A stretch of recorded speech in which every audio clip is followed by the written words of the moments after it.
La segunda conferencia será dictada por el señor Silverio Sebral Filho, quien disertará sobre planificación estratégica y efectividad en el desarrollo. Silverio Sebral cuenta con una maestría en Desarrollo Internacional por el Instituto Internacional y del Desarrollo en Ginebra, Suiza.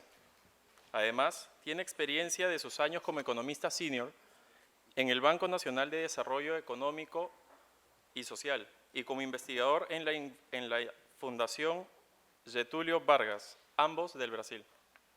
Actualmente es profesor adjunto en la Escuela Superior de Administración Pública de la Universidad de George Washington, en Estados Unidos, y es investigador asociado del taller Ostrom de Teoría y Análisis Políticos de la Universidad de Indiana en Bloomington.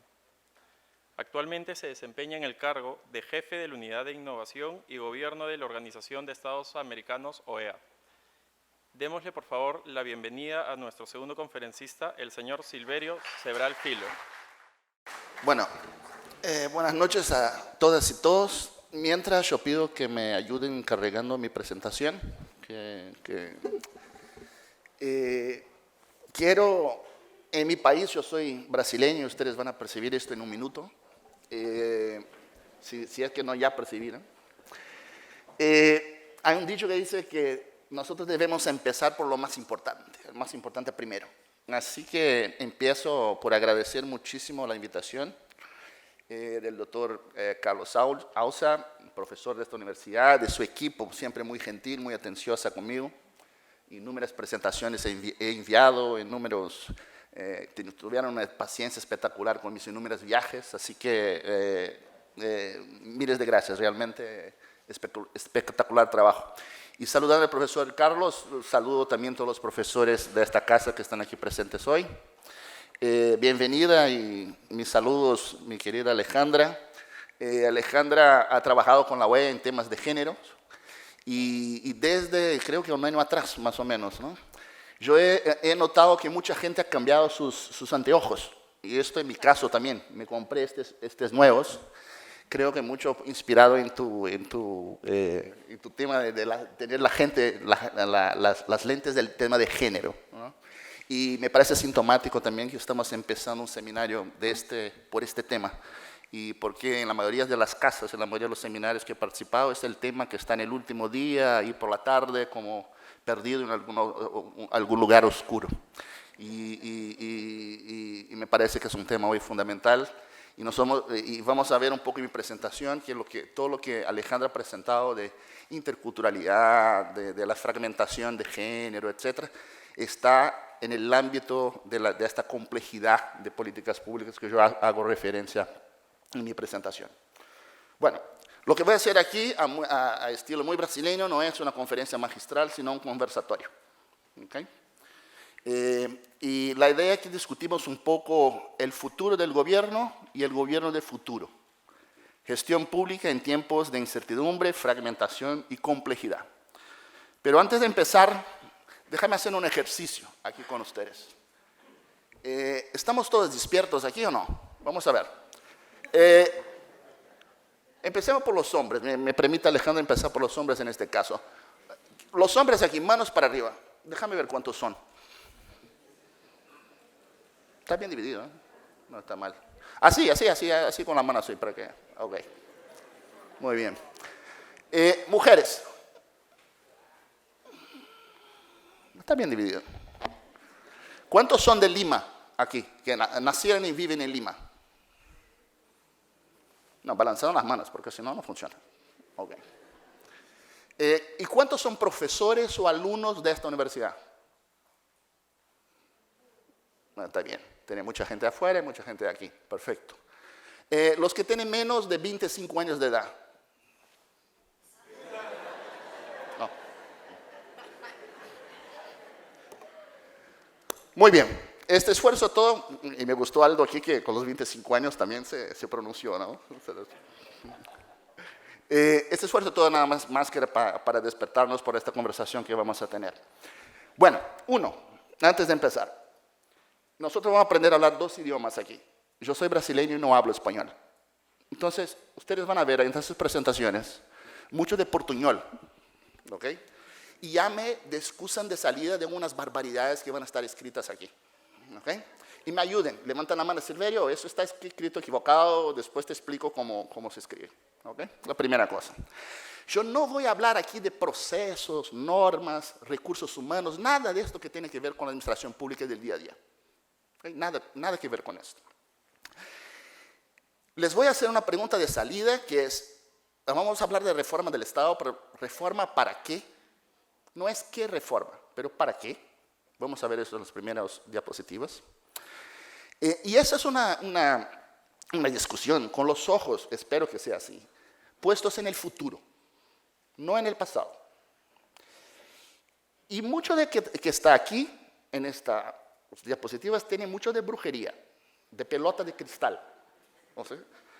Por lo tanto, si ustedes creen que, Silverio, esto me parece un cuento, esto está mal, esta no es realidad de Perú, esto no funciona en América Latina, estamos bien. ¿Okay? Porque es un diálogo abierto. Si ustedes creen que están todo equivocados, sencillamente lo que hacen es por los próximos 45 minutos, alquilen mis argumentos, no los compren, sencillamente lo alquilan por 45 minutos. ¿Okay? Y después le ven a casa aquellos la parte de este argumento que ha servido y la otra que no. Y si llegamos al final de esta sección y ustedes se van por esta puerta, por aquella, con la impresión que tengo un montón de preguntas nuevas y no entiendo bien, no tengo respuestas para ellas, esto funcionó. Esto es una sesión para generar preguntas y no respuestas. Porque aún no tenemos respuestas para lo que está en la pelota de cristal o por las brujerías. ¿Ok? Caminemos. Lo que vamos a hacer es esto. Es una hoja de ruta. Les voy a contar un poquito qué diablos tiene que ver la relación de democracia, gestión pública y desarrollo. ¿Qué sabemos de esta relación? ¿Ok? Les voy a contar una cosa llamada crisis permanente, que es un concepto que manejo yo en las cosas que escribo, pero no tiene nada de original. O sea, es un concepto basado en otros 5 conceptos de otros autores, y vamos a ver los que están ahí, que son muy asemejados a tus cambios, Alejandra. Tienen un diálogo ahí. Vamos a hablar del futuro del gobierno, de cuáles son las transiciones que se hoy perciben en el gobierno que se está transformando en el gobierno del nuevo siglo. Yo no voy a tener tiempo de hablar sobre ciencia de la entrega, pero dejé todo el contenido de entrega de servicios públicos ahí para que ustedes después puedan pedir a la organización del evento. Hay un montón de links de internet que están linkados ahí a charlas TEDx, estas charlas de 20 minutos que están disponibles en internet. Entonces, para los estudiantes que tienen interés en profundizar cada tema, obtengan la presentación, cliquen sobre el link y de ahí van a tener más 20 minutos de personas mucho más interesantes que yo, hablando cosas mucho más relevantes. Y vamos a hablar del gobierno del futuro, y ahí me voy a referir a las capacidades estatales y el servicio civil del siglo XXI. ¿Ok? Y les voy a dejar un mensaje final. Si logramos hacer eso en 2 horas 30, estamos bien. A ver, democracia y gestión pública y desarrollo. Esa es una historia que ustedes conocen más o menos, en especial las personas que tienen algún entrenamiento en economía y ciencia política, ¿no? Recuperando un poco la historia.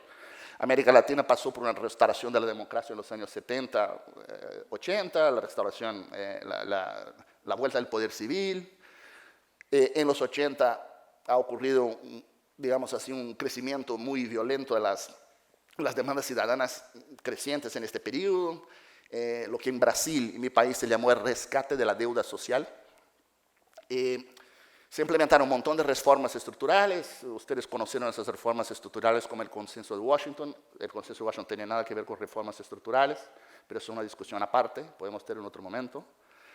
Pero así quedaron conocidas, o sea, las reformas que los estados en América Latina implementaron en los años 90, incompletas, resultados heterogéneos, cada país tuvo su conjunto. Y una cosa que me pareció bien interesante es que si ustedes acompañan las encuestas de Latino Barómetro, que son las encuestas de percepción ciudadana sobre el estado de la democracia en América Latina, desde los años 90, ya después de las reformas, han aparecido una creciente descreencia con la efectividad del sistema democrático. No me estoy haciendo referencia a la democracia electoral. Estoy haciendo referencia a la efectividad de los gobiernos, la capacidad de los gobiernos de entregar de manera efectiva políticas públicas. ¿Okay? Entonces, y se mira ese Latino Barómetro, por ejemplo, que está ahí, de 2013, en lo que tiene que ver con la efectividad de la democracia, los mejores países que puntúan ahí, Ecuador y Colombia, Perú está un poquito más abajo, pero miren que eso está abajo del medio de la escala. La escala va de 0 a 11 y todos los países ahí, los mejores performados, mejores campeones en América Latina están alrededor de 6. Si agarras Freedom House, escala de 2014, escala de 2 a 12, para funcionamiento del gobierno, el promedio de América Latina es 7 en 12, pero es el más bajo de todas las regiones del mundo. Y si agarras los indicadores de gobernanza del Banco Mundial, que van de esa escala de menos 2.5 a 2.5, y miras la efectividad del gobierno, efectividad gubernamental, como ellos dicen, el promedio de América Latina es menos 0.21. Es peor que de Asia, mucho peor que de Europa, y casi tan malo como de África. Buena noticia. Ay, Silverio, pero con esta perspectiva no hay buenas noticias. Ay, sí. A 5 años atrás eso era mucho peor. Los últimos 10 años en América Latina son años donde el gobierno ha mejorado un montón su nivel de efectividad. Pero como decía creo que César Vallejos, que tú mencionabas, y Carlos también en tu presentación, hay, hermanos, mucho que hacer aún aquí, ¿no? Esto no sé si la referencia está correcta, pero creo que sí. Perdón, salté demasiado. Es para allá, ¿no? Ok, ¿qué sabemos sobre gestión política y desarrollo? ¿Qué ha pasado? Conocemos también más o menos esa historia, ¿no? Hubo una fatiga política de la agenda de reformas en los años 90. Esas reformas producieron esos resultados heterogéneos y marcos institucionales muy incompletos, avanzaron muy bien en algunos países, fueron muy mal en otros. Mucha gente hizo mímica isomórfica, ya les explico lo que es esto, es la copia de una experiencia de un otro país, un trasplante de esta experiencia sin considerar el contexto local, y trasplantar también muchos temas de legislaciones y para cumplir con los indicadores y rankings de las agencias internacionales, pero que son leyes que son sobre papel, que no se transforman en procesos o procedimientos, nada. ¿Okay? Mímica isomórfica es esto. Y no cuidaron mucho de llenar brechas de capacidad. ¿Okay? Y vamos a ver qué son brechas de capacidad en un minuto. Después de estas reformas, no hay ningún país en América Latina donde el Estado no siguió como el actor central, aunque el discurso fue por mucho tiempo que el Estado se fue, se acabó, que no tenía importancia. En todos los países el Estado sigue agarrando 40%, 50% del ingreso del PIB. ¿Okay? Y nosotros vivimos un ciclo positivo de commodities, que es un poco la historia del desarrollo de Perú y de los otros países de la región, que fueron los países que tomaron el segundo sendero a que se refiere un reporte del BID de 2012 que menciona a la América Latina en los dos senderos. Son los países que aprovecharon el ciclo de commodities, ¿no? Entonces ahí están Perú, Colombia, Brasil, los países mineros, de commodities agrícolas, etc. No están El Salvador, Costa Rica, Honduras, más o menos los países de Centroamérica que no lograron aprovechar este boom. Y los que aprovecharon trataron de hacer políticas sociales distributivas de primera generación, de protección social. Los típicos bonos a las familias de bajo ingreso, transferencia condicional de ingresos, etc. Pero en todos los países, ninguno de ellos ha reformado el gasto social de manera profunda. Yo me atrevo a decir que no hay país en América Latina, quizá con excepción de Chile y Costa Rica, que la clase media nos sigue agarrando, capturando, para decirlo más en claro, buena parte del gasto social estructural. Y eso es un tremendo problema. El Estado no está gastando con gente pobre. Gasta mucho, gasta mal y gasta con quien no necesita. ¿Okay? Y nosotros estamos también en un proceso de transición en medio de esto, que estamos pasando de una agenda estatal de reformas institucionales que estaban preocupados en los cuadritos, cómo organizo el Ministerio X, cómo creo una agencia aquí abajo, etc., a un diálogo que ya no importa tanto la forma que tiene el Estado, sino el contenido que tiene. ¿Cuáles son las capacidades estatales? Es una discusión que va del diseño del Estado al contenido, de forma al contenido, de arquitectura a carne, de qué es el Estado del hecho, de procesos, metodologías a gente. Y vamos a ver al final cuál es mi mensaje. ¿Okay? Eso es lo que sabemos. Muy bien, aquí comienza el problema. Eso es lo que sabemos. ¿Cómo yo miro estos desafíos y eso es el pasado, donde estamos, ¿no? Y lo que tenemos adelante? Y aquí hacemos un corte. A mi juicio, nosotros vivimos algo que yo llamo la crisis permanente. ¿Qué diablos es esto? Si te vas al Google y le pones la palabra crisis, aparecen 500.3 millones de hits. Y se pone, por ejemplo, la palabra estabilidad, 35 millones solamente. La gente habla de crisis. Crisis de la económica, crisis fiscal, crisis política, crisis del matrimonio moderno, crisis ambiental, cualquier crisis. ¿Okay? Hay una sensación que nosotros compartimos de que vivimos en un estado permanente de crisis. Yo no les voy a aburrir con definiciones. Y ahí solamente voy a hacer una referencia a lo que mencionó Alejandra. Hay toda una crisis de definiciones también, que tú mencionas los conceptos, ¿no? No voy a tomarles mucho tiempo con definiciones. Yo cuando me refiero a crisis aquí me estoy refiriendo a una amenaza a la estabilidad de un sistema complejo. Y el gobierno es un sistema complejo. ¿Ok? Solamente eso, lo dejamos por aquí. Mi tesis es de que las crisis del Estado post-burocrático, las crisis del presente y del futuro, no son estas crisis que nuestros papás han vivido, grandes crisis que tenían su ciclo de recuperación largo, ¿no? Y que afectaban demasiado la vida social. Son microcrisis pequeñas que se acumulan en una frecuencia muy rápida, que nos da la sensación de que la crisis no se acabó y empezó otra, pero que ella es permanente y que son un amontonadito de pequeñas crisisitas. ¿Okay? Pero eso es solamente mi visión.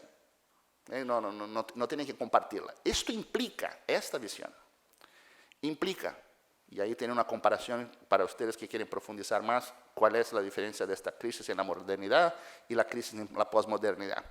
Pero a mi juicio, esto tiene una razón, que son estas transformaciones aquí. Que si ustedes miran esto tiene correspondencia con que Alejandra, y juro que no combinamos nada en esta presentación, ¿eh? No la vi antes. No nos veíamos hasta 2 años, exacto. Esto tiene correspondencia a lo que mencionó Alejandra. A mi juicio, estas son las 5 transformaciones de fondo, que van a implicar en un nuevo gobierno, un nuevo Estado. Esto, a mi juicio, impacta la economía, la política, el gobierno y el liderazgo público.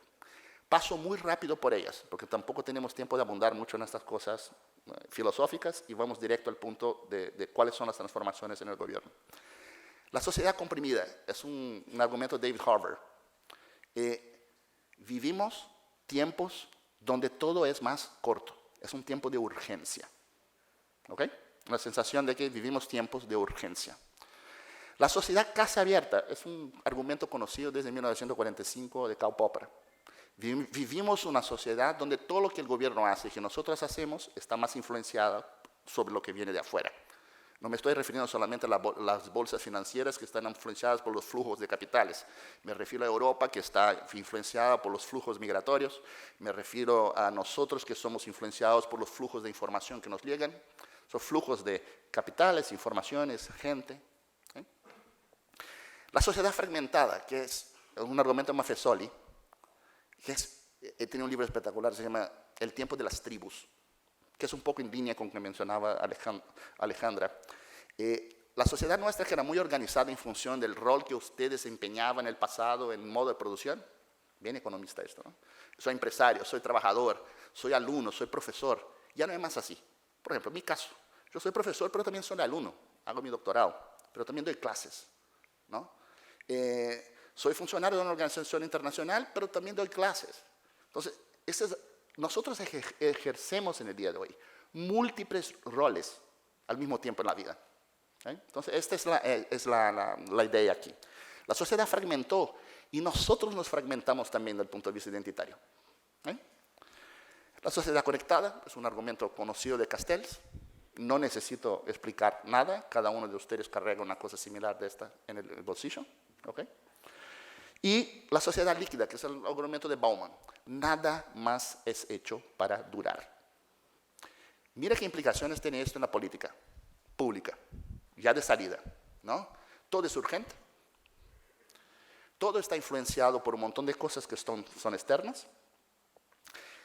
Ya no sabemos más quién son los sujetos de la política pública, quién debo diseñar una política pública, porque los propios sujetos ya no están muy conscientes de su identidad y desempeñan roles distintos a lo largo de la vida y simultáneos. Es una sociedad conectada y por lo tanto la presión sobre el Estado se hace a través de esos smartphones, ¿no? Y es una sociedad líquida, donde ni mismo las políticas públicas tienen permanencia en el tiempo. Son diseñadas con el propósito de que tengan atributos para que se puedan cambiar en un breve tiempo. ¿Okay? Implicaciones de esto. Ese es un gráfico sobre las crisis. Ese es un gráfico sobre las crisis económicas. Mucha gente dice, no, la crisis de economía es cíclica, etc. Eso es un gráfico de Reinhardt y Rogoff, que se enseña que desde 1900, cada pico de eso es una crisis. ¿Okay? Y eso no ha acelerado o desacelerado en el proceso en los últimos años. La crisis siempre estuvo ahí. Vamos a saltar esto. Igualito en política. Si ustedes van a esta estadística que está en el Polity4 para chequear los golpes de Estado y la violencia política que ha ocurrido en diversas áreas del mundo, número de conflictos civiles. ¿Okay? Eso tampoco ha cambiado. El mundo no, es una mentira decir que el mundo es un mundo más pacífico hoy. ¿Okay? Lo que ha cambiado es esto aquí, y eso es espectacular. Esta línea roja son las nuevas democracias que se han producido en el mundo. Miren, la línea roja, la línea azul, la línea roja son las dictaduras o autocracias. Ve el cambio desde el 90 para acá. Hay un desafío aquí, gobernar en democracia. Puede parecer una tontera, pero es un desafío fundamental para los gobiernos hoy. Y es en democracia donde estas 5 tendencias que yo mencioné se pronuncian de manera más dura. ¿Okay? ¿Qué soluciones nosotros vamos a dar para esas 5 tendencias? Vamos a tratar de buscarlas aquí, más adelante. ¿Okay? Bueno, en política ya lo mencioné. Estas 5 tendencias producen una cosa en la democracia. Y ustedes van a decirme si esta no es la historia de Perú o no. ¿Okay? La mayoría de los países hoy en América Latina y mismo en Europa vive una crisis de gobernabilidad, que es la suma de una crisis de representatividad. La gente tiene profundo desinterés por la política y hay un profundo absenteísmo en las elecciones. La participación está cayendo. Esto genera una representación en el Congreso muy fragmentada, muy polarizada. Se crea un bloqueo donde nadie decide nada o todo se decide todo. Una cosa u otra, o se aprueba todo o nadie decide nada. Esto carga al Estado con un montón de tareas que el Estado tiene que cumplir, pero no tiene ni capacidad ni plata para hacerlo. Instala una crisis de capacidad y fiscalidad que está ahí abajo. Y como el Estado, por medio de la acción gubernamental, no logra atender a esas demandas todas, en función de la fragmentación elevadísima, y está lo evidente, tiene problemas que los alumnos aquí que trabajan posiblemente con temas de ciencia política conocen como rentismo, problemas de agente principal, etcétera, etcétera. Se crea una crisis de legitimidad, donde la población mira a los efectos de la democracia y dice, bueno, ¿para qué conquistamos la democracia 20 años atrás? Porque si el Estado no funciona, no me entrega los bienes públicos, los servicios públicos que debería entregar. Y ahí hay algunas transiciones que quiero marcar. ¿Okay? Pero no voy a profundarme mucho en esto, vamos al tema del gobierno. Estas 5 tendencias de fondo, una democracia que ya no funciona muy bien, está en crisis cíclica, ¿okay? que se produce de estas 4 etapas de la crisis que les mencioné. ¿Y qué gobierno sale de esto? ¿Ah? Primero, sale un gobierno grande. Uy, Silverio, qué tema más espinoso. ¿Por qué sale un gobierno grande? Esto es una gráfica del tamaño del gasto público desde 1870 a 2009 en distintos países del mundo. Hay países aquí de modelo liberal, con Estado pequeño y fuerte. Hay países aquí de modelo cualquiera, de estados pequeños y débiles. Hay países aquí de modelos fuertes, de estados fuertes estados grandes y débiles, como es el mío, Brasil. Hay aquí casos de estados chicos y efectivos. ¿Okay? Si miran esto, el promedio salió a dos ciclos atrás, de 10.4 a 47.7. La buena noticia es que tienes un tope. Eso no sale creciendo el resto de la vida. ¿Okay? Lo que estamos haciendo hoy es que el Estado, si ustedes miran, paró de crecer porque el gasto público, ya no existe más espacio fiscal, o sea, la gente ya no logra tributar, el Estado ya no logra tributar al ciudadano. Entonces lo que estamos haciendo es gastando la plata del futuro. Hay un tema intergeneracional en el Estado que gasta demasiado, que está gastando plata de generaciones futuras. Y eso es un problema que todos nosotros conocemos con la crisis de los sistemas de pensiones en América Latina, etc. Un caso conocido en Brasil. No me importa mucho qué tamaño tiene el gobierno o el Estado, aunque yo tengo una tendencia de gustar de estados chicos, ¿okay? Por formación intelectual. Pero no me importa mucho. No quiero saber si es un elefante o una lebre. ¿Okay? Porque hay de todo. Hay estados grandes y fuertes como Suecia y Japón, que son estados que capturan mucho del porcentaje del PIB y proveen un montón de servicios públicos. Hay otros que son pequeños y fuertes como Singapur y Austria. ¿Okay? Y hay los débiles grandes también, como Brasil e India, y a los débiles pequeños, como Somalia y Haití. Ahí hay de todo. ¿Okay? No me importa mucho el tamaño que tenga, importa que funcione. ¿Okay? Y yo creo que importa cualquier autoridad de cualquier color político. Si usted tiene una tendencia ideológica a creer que el Estado tiene un rol más fundamental, etc., entonces tú vas sentando esto a lo largo de la vida. Algunos países tomaron esas decisiones. Las propias populaciones fueron tomando esas decisiones a lo largo de la vida, legitimando gobiernos que tenían esta línea, otros no. ¿Okay? Pero poco importa, importa que funcione. Perdón, era para allá, ¿no? Ahí. ¿Qué es un Estado que funciona?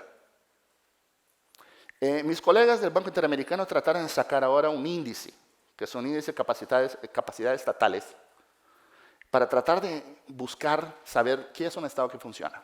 Entonces, este índice que ellos crearon de políticas de las regiones del mundo está compuesto por estabilidad de las políticas, grado de adaptabilidad, coordinación y coherencia, implementación, aplicación, eficiencia e interés público por detrás de las políticas públicas. Mira dónde está América Latina. Entre Oriente Medio y Norte de África. Y un poquito mejor que África subsahariana. Estamos mal, pero no tan mal, ¿no? Porque cuando vamos a las capacidades estatales, que no tiene que ver con el diseño formal del Estado, lo que hace el Estado, el qué hacer, sino las capacidades para hacerlo. Ahí estamos malísimos. ¿Ven? Es en naranja, ahí en América Latina. Y ahí me refiero a la capacidad técnica legislativa, a la institucionalidad de los sistemas partidos, la independencia del Poder Judicial y la capacidad y autonomía del servicio civil, que quizá es lo que juega un peso más importante en el indicador. ¿Okay? Les recomiendo, y no voy a pasar por ese slide porque voy a mencionar el próximo, les recomiendo que traten se pueden pedir esta presentación y se metan en estos links pequeños ahí que están amarillos, que son los links que yo mencioné en las charlas TEDx. En este slide está un poco sumarizado, a mi juicio, cuáles son las transformaciones fundamentales del Estado hacia el futuro. Entonces aquí hay cosas como el gobierno abierto, de datos y decisiones y servicios abiertos, el gobierno sencillo, que hace nudging, ustedes van a descubrir lo que es esto en un rato, todo el sistema de nuevos incentivos no monetarios que los gobiernos usan para convencer a las personas a cambiar sus conductas con relación a políticas públicas, el gobierno inteligente, Tiene una entrevista, tiene un TEDx de 20 minutos con David Cameron ahí, que es excelente, espectacular. El gobierno móvil, el gobierno inclusivo, vale la pena mirarla ahí. Yo me voy a fijar, y esa es la carne de lo que estamos... Me paró de funcionar. No sé, ahí. Exacto, ahí. ¿Ok? Que resume un poquito mis argumentos en esta cosa. ¿Cuáles son las transiciones que yo veo de un Estado del gobierno del siglo XXI a un gobierno del siglo XX a un gobierno del siglo XXI? Y ahí está casi todo el resumen del argumento aquí. Como mencionaba Carlos y Alejandra, los economistas del sector público, el siglo pasado, la tarea del Estado era producir crecimiento. Hoy la tarea del servicio público, de los economistas que trabajan en el sector, es producir felicidad. No es ni más desarrollo, es felicidad. Estamos incorporando a los modelos indicadores de felicidad, de medidas objetivas de felicidad. El Estado tenía la autoridad de imponer. Nosotros teníamos esta cosa un poco vertical, ¿no? De la autoridad carismática, del líder carismático que nos encantaba con un discurso y nos conducía. El Estado necesita hoy conectarse para comunicar y después para convencer. Y ahí me permite un paréntesis. Si ustedes me preguntan, y mucha gente, porque tengo formación en economía, me dice, Silverio, no puedes decir esto en público, pero lo digo a sí mismo. La más importante capacidad del Estado, a mi ver, hoy, es comunicarse con la gente. El mayor asset, mayor activo que tiene un Estado hoy es la atención de la gente, esta misma atención que ustedes están dando a nosotros aquí. Porque nosotros vivimos en una sociedad sobrecomunicada, donde la gente no escucha, tiene muchos incentivos informacionales, de imagen, etc. Y lo que el Estado hoy hace al final del día es conectarte con vos, convencerte, comunicarte de un cambio de conducta, de un incentivo, etc. Y intentar convencerte. ¿Okay? Por eso el componente comunicacional, que en general no está presente en las escuelas de gobierno y políticas públicas de nuestro continente, debería estar. ¿Okay? Preguntas. Todo el aparato regulatorio que nosotros conocemos, y quien trabaja con temas de regulación sabe esto, pensaba en la economía de la competición, donde tenía distintos actores compitiendo por recursos escasos. Mi pregunta es, ¿cuál es la respuesta del Estado, de las políticas públicas, a una transición hacia la economía, el sharing economy, la economía de la colaboración, o la economía de la partida, perdón, que está ahí? ¿Qué respuestas tiene el Estado al Uber? Esta cosa que aquí en Perú también tienen de compartir los taxis. ¿Qué respuestas tiene el Estado desde el punto de vista de regulación a un Airbnb, que es un mecanismo de compartir tu habitación en casa y alquilarla a un otro viajero? No sé si alguien ya viajó por aquí, por Estados Unidos, por algún otro lado usando. Hay un grave problema de regulación ahí, que tiene que ver con los derechos de propiedad. Te vas a un Airbnb y te pasa algo, te roban alguna cosa, te va a un hotel, hay un reglamento, ¿no? un reglamento, perdón, en un hotel común.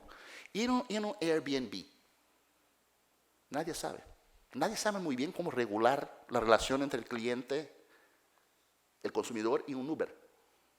Y el problema es que estas cosas de la economía compartida, la economía de la colaboración, si quiera, o la economía de la partida, yo no tenía un otro nombre mejor en español, con mi limitado conocimiento del idioma, lo puso ahí. Pero esa es la idea.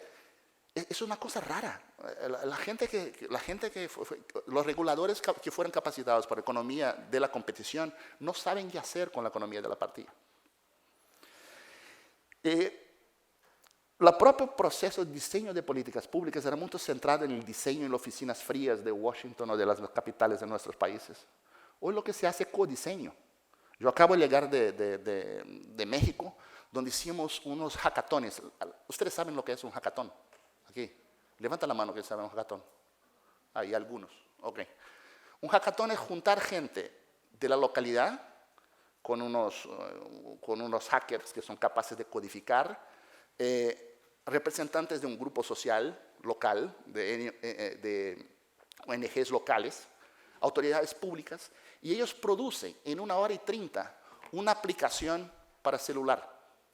En 1 hora y 30, que es útil para solucionar un problema público. Hay una en México que es interesantísima, que la gente sencillamente aprieta el botón mientras está manejando, de puntos que son puntos negros, cuando me dices, ¿no? Puntos negros en la carretera, para que las próximas personas que vengan por detrás o que tengan acceso al aplicativo puedan saber, trata de desacelerar, ir más despacio, ¿no? Cuidado aquí. Eso es una creación de cosas sutiles que cambian conductas y que no son políticas públicas definidas en una oficina fría de Washington o nuestras capitales, que nacen de la base para arriba. Son bottom-up, como solemos decir en Estados Unidos. ¿Okay? Esto es codiseño, centrado en el usuario. Yo quiero saber lo siguiente. Aquí, 5 personas levantaron la mano sobre qué es un hackathon. Y los hackatones son parte del futuro del gobierno. Y solamente 5 personas levantaron la mano. Y hay muchos jóvenes aquí.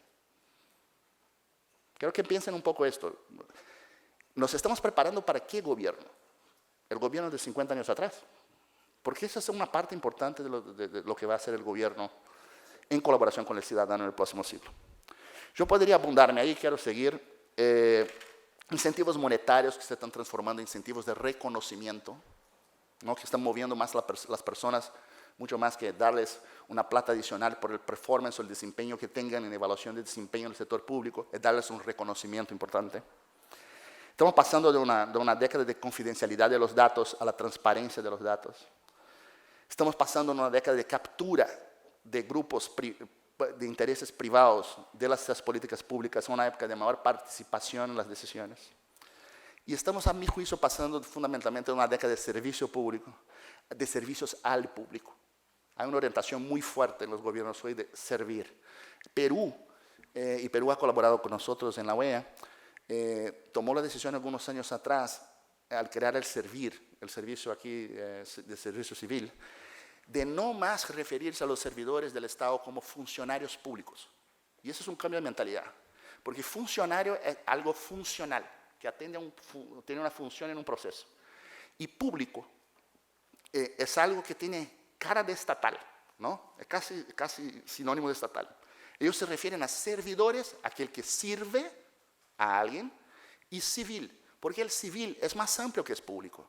El civil incluye el público, actores privados, ONGs, movimientos sociales, movimientos de identidad que mencionaba Alejandro. ¿Okay? ¿Cuánto tiempo tengo más? ¿Estamos bien? Ok, soluciones para la crisis. No tengo idea. No tengo idea. ¿Cómo vamos a solucionar estas transiciones? No tengo idea. Eso es un qué hacer aún. No sabemos. ¿Okay? Sabemos lo siguiente. Vamos a experimentar un montón de cosas. Y vamos gradualmente a implementar las que funcionan. ¿No? Ese es el espíritu. ¿Okay? Es un espacio de incertidumbre. No les voy a dar nada sobre ciencia de la entrega porque ya no tenemos mucho más tiempo, pero recomiéndoles que lo miren.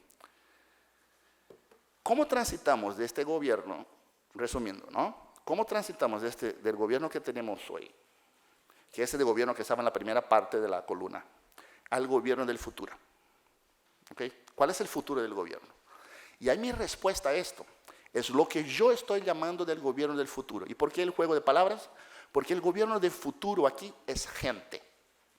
A mi juicio, lo que va a operar esa transición y que nos va a permitir transitar de este gobierno con perfil del siglo XX al siglo del XXI, no es una nueva estructura gubernamental. Cada país tiene la suya y la experiencia nacional es importante. ¿Okay? No tengo que copiar lo que hace Colombia o Colombia copiarse lo que hace Perú o Chile. La idea es que puedes aprender de esas experiencias internacionales y tratar de diseñar tu propio modelo con las adaptaciones de contexto, etcétera, que mencionaba Alejandro. Pero, ¿qué es a mi juicio este gobierno del futuro? Es gente. Y ahí no hay cómo no referirme al servicio civil. ¿Qué sabemos sobre esto? Y ya estamos llegando al final aquí, dejo mi mensaje al final. ¿Qué sabemos sobre el servicio civil? Nosotros sabemos que países que tienen servicio civil, bien educados, de alto nivel educacional, y hay educación formal me refiero, ¿okay? Son países de renta más alta, de nivel de ingreso del hogar más alto, y donde la percepción de la corrupción es más baja. Es una correlación. Los economistas les gustan hacer esa diferencia. Nosotros sabemos que está relacionado, pero no sabemos cuál es la causa de esa relación. ¿Qué genera qué? ¿El huevo o la gallina? ¿Okay? Pero es una evidencia que tenemos. Agarras la mayoría de los países, es un estudio del Fondo Monetario, y ves, los países que tienen servicios civiles bien educados y profesionalizados son países que tienen nivel de ingreso medio, promedio del hogar más alto y la percepción de corrupción es más baja. ¿Okay? ¿Qué sabemos sobre profesionalización del servicio? Esa es una escalera conocida como la escalera de Longo, ¿okay? Que ordena un poco el proceso de profesionalización del servicio civil. Nosotros sabemos que el proceso de profesionalización y calificación del servicio civil tiene un problema en el día de hoy, que es que existe una agenda incompleta del siglo pasado, completamente incompleta. Algunos países han avanzado en profesionalización y especialización funcional, en reclutamiento por el concurso público. Perú está haciendo una transición de regímenes, ¿no? Hay toda una discusión aquí de los funcionarios que van a entrar en un nuevo régimen y los que no quieren pasar este nuevo régimen. Por ahí hay una discusión también de condiciones salariales, etc. Pero mismo en Brasil o en Uruguay, por ejemplo, que tiene un servicio civil de reconocida capacidad y elevado grado educacional, no hacen compensación basada en desempeño, por ejemplo, compensación variable, ¿no? Hay un montón de actividades aquí que están listadas en esta pantalla que son la agenda del siglo pasado y que está incompleta. El problema es que tenemos esta agenda del pasado con la agenda del futuro, que es esta que está ahí. Les doy 2 puntos con relación a esta agenda. El experimentalismo gradual con responsabilidad fiscal, la capacidad de innovar adentro del Estado. ¿Usted cree que un servidor público, hoy en Perú o Brasil, tiene incentivos a producir una innovación radical en el proceso que administra de una política pública? ¿O el jefe le va a llamar y va a decir, por favor, no haga esto porque eso no es el protocolo? El segundo caso, ¿no? O sea, hay que crear incentivos para innovación ahí.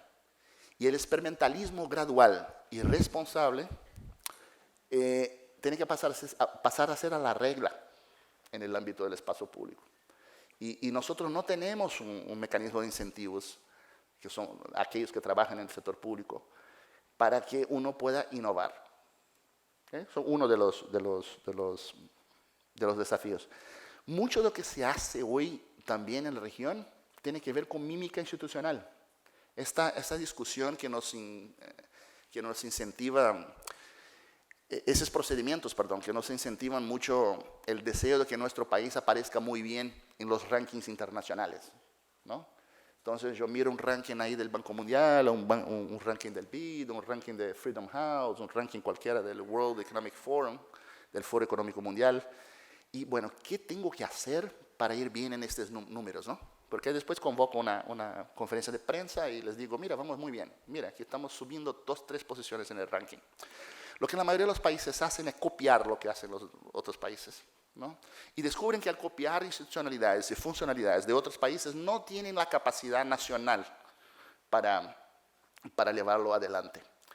Pero aparecen bien, porque tienen la ley, tienen la institución, fue creada, tienen un consejo. Nada, esto funciona. Bueno, pero esto un poco importa, porque en el índice, el indicador, aparecemos bien, ¿no? Rendimos cuenta a la ciudadanía, etcétera, y nos aparece bien en los periódicos. Va a pasar un abandono de la mímica institucional en favor del desarrollo de soluciones propias y flexibles. Se abandona mucho el concepto de mejores prácticas a prácticas más adecuadas a la realidad nacional. ¿Okay? Eso es un punto fundamental. Todo el esfuerzo de los diseñadores de políticas públicas, que por mucho tiempo fue basado en el diseño de las políticas. Vamos a juntarnos aquí, un grupo de expertos, y tratar de diseñar una política que sea efectiva, ¿no? Entonces pasaban años a sacar un nuevo programa para cuidar del embarazamiento precoz de las mujeres jóvenes en un barrio de Perú o de Brasil. No, el diseño va a dejar de ser, a mi juicio, va a dejar de ser la etapa más fundamental en el siglo de políticas públicas. Y la gente va a empezar a discutir entrega, implementación.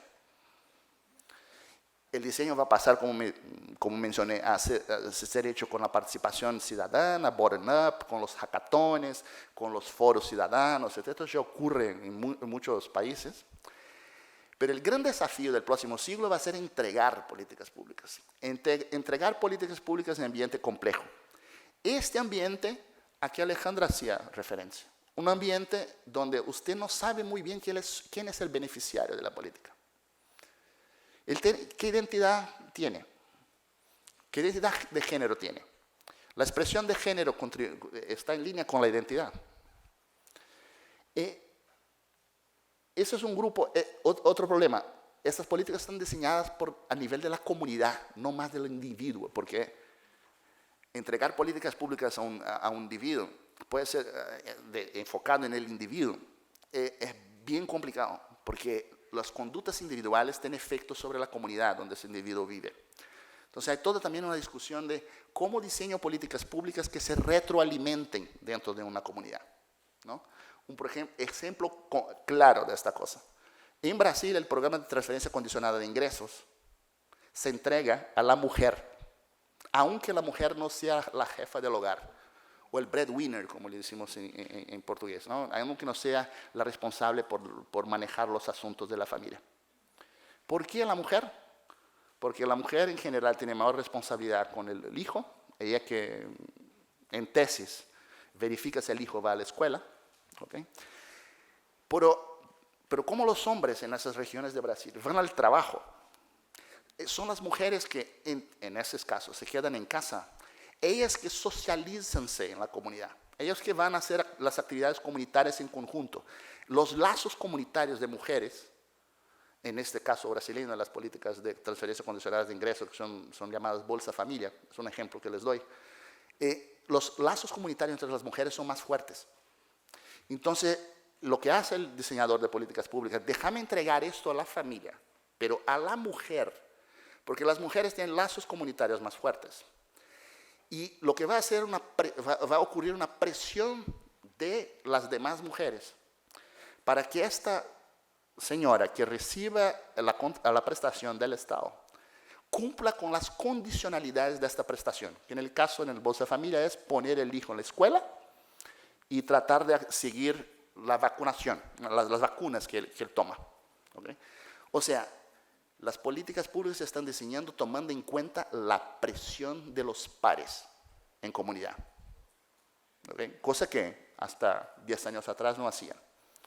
Están incorporando un montón de desarrollos nuevos sobre ciencias comportamentales.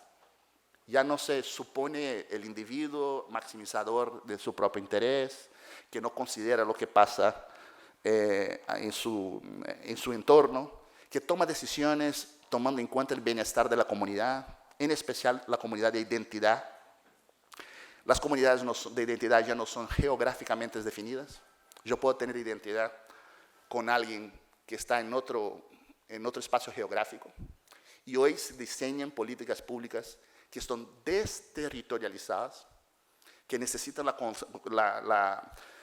coordinación entre niveles de gobierno distintos, donde yo entrego un programa que es financiado a nivel federal, la agencia ejecutora está a nivel del departamento, los agentes de salud son de la municipalidad y son acompañados por liderazgos de la sociedad civil o de las organizaciones de base y atenden familias en estado de vulnerabilidad de salud. O sea, ¿cuántos actores se están involucrando ahí? El gobierno federal, 1, la Secretaría Estatal a nivel departamental, 2, la alcaldía, 3, una ONG, 4, y más la familia beneficiaria, 5, ¿no? En general las mujeres, las jefas del hogar. ¿Ustedes entienden que esta relación que era biunívoca entre el Estado y el beneficiario desapareció? que para entregar un programa tan sencillo como una transferencia condicionada de ingreso o hacer un médico llegar a un hogar de familia, tú involucras 5 actores distintos. ¿Ustedes tienen idea de la coordinación que esto demanda? Ese es el nuevo Estado. Entonces, posiblemente, como vamos a ver ahora porque tengo más 5 minutos, cuando miremos las capacidades que son necesarias del servicio civil, coordinación, negociación, van a ser algunas de esas capacidades que van a estar allá. Avancemos un poquito, que no tengo ni más de 5 minutos, si no no llego al final. ¿Cuáles son, a mi juicio, las capacidades de este gobierno del futuro, de los servidores públicos del siglo XXI? ¿Tá? 1, diálogo, negociación y resolución de conflictos. Capacidad de diseñar y monitorear políticas públicas con base en Big Data, en datos abiertos y montañas de datos, y uso de tecnologías georreferenciadas para tomar decisión de cómo diseñar las políticas públicas. Para algunos de ustedes posiblemente yo estoy hablando griego, esto, pero para mí también era griego a 10 años atrás. Coordinación, la capacidad de coordinar proyectos que están multinivel, que implican en varios agentes estatales y no estatales involucrados. Cooperación internacional. Todos los gobiernos son hoy mucho más permeados por proyectos de cooperación internacional. Hay que saber cómo cooperar con los países, porque si vamos a aprender de la experiencia internacional, de que lo funciona en otro país, tenemos que saber cómo elaborar perfiles, cómo organizar visitas, cómo sistematizar el aprendizaje que obtenemos afuera. Implementación, ya les mencioné. Toda la nueva área de economía comportamental y de funcionamiento de redes. ¿Cómo incorporo estos nuevos conocimientos al diseño de políticas públicas? Y cómo yo, servidor, entiendo un poco de ciencias comportamentales para incorporar esta cosa en mis funciones de hacedor de políticas públicas y diseñador de políticas públicas. ¿Cómo soy? Temas relacionados a la ejecución de las políticas. ¿Soy o no soy capaz de capacitar otros actores en el terreno? Porque ya no entrego más yo la política pública, ya no son funcionarios del gobierno que van al barrio o a una favela brasileña a entregar las políticas. Son los agentes de terreno, que en general son agentes comunitarios. ¿Cómo capacito a esta gente? Porque esta gente tiene que entender al final del día cuáles son los propósitos de este programa público, de este proyecto público. Y fundamentalmente, a mi juicio, comunicación. ¿No? Uso de redes sociales, relaciones públicas, etc. Si la tarea fundamental del gobierno es cambiar conductas, tiene que comunicar, pero tiene que conectarse antes con la gente. Penúltimo slide. Silverio, ¿cómo se traduce esto a nivel concreto? Esto ahí es un anuncio de empleo de la alcaldía de mi ciudad, de Río Janeiro, 2 años atrás. Yo les voy a traducir lo que está en portugués ahí, rapidito. Si a usted le gustan los desafíos y tiene pasión por el río la ciudad, no puede perder esta oportunidad. Big Data, datos grandes, datos abiertos. La alcaldía de Río está seleccionando profesionales para ser parte de su equipo de inteligencia de informaciones. Miren las palabras que están ahí, en este anuncio.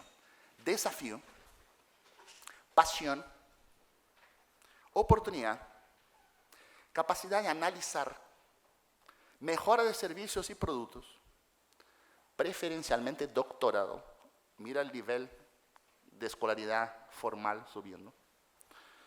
Capacidad de manejar datos, producir análisis que informen decisiones, visualizar información de modo claro. Y ahí viene, proactivo, colaborativo, apoyar al equipo y fluencia en inglés. ¿Ustedes creen que esto es el perfil del funcionario público del siglo pasado? No.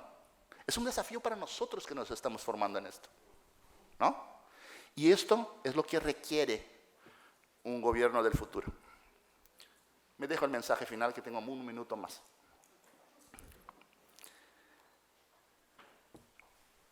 Lo mensaje es lo siguiente. Al contrario de lo que nos parecía mucho tiempo atrás, gestión pública no es un conjunto de estándares, indicadores, normas y padrones. La gestión se encuentra unos principios de fondo: la democracia, la buena gobernanza, el buen gobierno, y ya sabemos, se va a hacer de una manera completamente distinta a la que se hacía en el pasado, con experimentalismo gradual, incorporando temas de ciencias del comportamiento, activando actores en el terreno de manera colaborativa, más abierto, con datos, decisiones y servicios abiertos. Toda la política tiene un ciclo muy completo, pero si ustedes se quieren dedicar a algo, en especial los alumnos aquí, y perdón, Carlos, que te hago esta recomendación ya como desde mi perspectiva, las agencias internacionales y los gobiernos están desesperados por ubicar gente que entiende de implementación, de ciencia de la entrega. ¿Cómo hago para entregar servicios más efectivamente? Diseñadores de políticas públicas, evaluadores de políticas públicas, esto tenemos un montón. Analistas de políticas públicas. Nos falta gente que entienda de implementación. El servicio civil era un actor clave y va a seguir siendo así. Y para ese servicio civil, la tendencia es más educación formal, menor especialización funcional. Vamos a formar gente con perfil mucho más generalista. Y me encanta la idea de una escuela de gobierno como esta que busca formar gente con perfil más generalista que pueda actuar en distintas áreas del gobierno. Nuevas capacidades que les mencioné, analíticas y de gestión política. Último slide, y me callo. ¿Ustedes creen, alguien quiera, vamos a hacer, quién sabe quién son estas personas? El grupo de alumnos de la Católica que se fue a Barcelona. No. Los amigos de mi hermano en la fiesta de cumple de él, el sábado pasado. No. Esta gente que está en esta foto, y este es mi mensaje final, es una imagen final. Son los jóvenes que el presidente Obama ha reclutado para que sean los líderes de las transformaciones en el sector público en Estados Unidos. Tiene ya 8 años, el nuevo grupo, lo que fue reclutado ahora en el segundo gobierno Obama. Son todos jóvenes. Muchos de ellos trabajan con tecnología, muchos de ellos han creado hackatones interesantes, muchos de ellos son antropólogos, que tienen nada que ver con tema tecnológico. Esto es el futuro del gobierno de Estados Unidos. Ojalá América Latina un día, los gobiernos aquí, puedan decir que recluté los 200 chicos y chicas,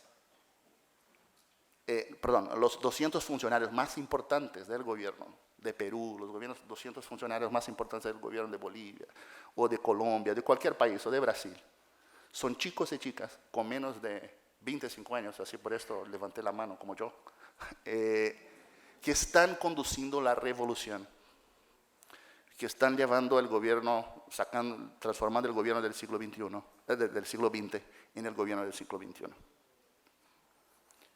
Bueno, gracias a todos.